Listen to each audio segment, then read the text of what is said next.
हे असे लाडू आहेत की सर्वांना बनवता येतील। खजूरच्या बिया काढण्यासाठी घेतल्या, आधी सगळ्या बिया काढून घेतल्या, त्यानंतर कढईमध्ये मी तूप टाकून सगळे जे काही नट्स होते ते भाजून घ्यायला सुरुवात केली। यामध्ये आज मी सूर्यफुलाच्या, टरबूजाच्या आणि भोपळ्याच्या बियासुद्धा वापरत आहे। मखानासुद्धा तुपामध्ये छान असा फ्राय करून घेतला। यामध्ये मी काजू आणि बदामची क्वांटिटी जास्त घेतली आहे। तुम्ही इकडे अक्रोड, पिस्तासुद्धा घेऊ शकता।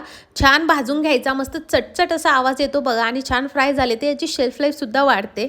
तर याच्यामध्ये ना जास्त तूपसुद्धा लागत नाही आणि खूप हेल्दी असतात। गुळ साखर आपण काहीच वापरत नाही आणि मखाना सुद्धा खूप हेल्दी असतो, त्यामुळे तुम्ही लहान मुलांपासून सगळ्यांनी हा लाडू एक रोज खायला पाहिजे।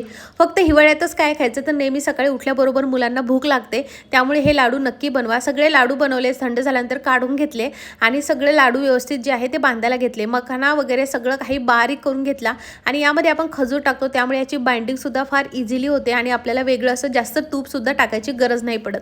आता हे वळवतच होते तर सोबत ना मस्त पोडका सुद्धा ऐकत होते आणि सगळे लाडू व्यवस्थित बनवून झालेले आहेत।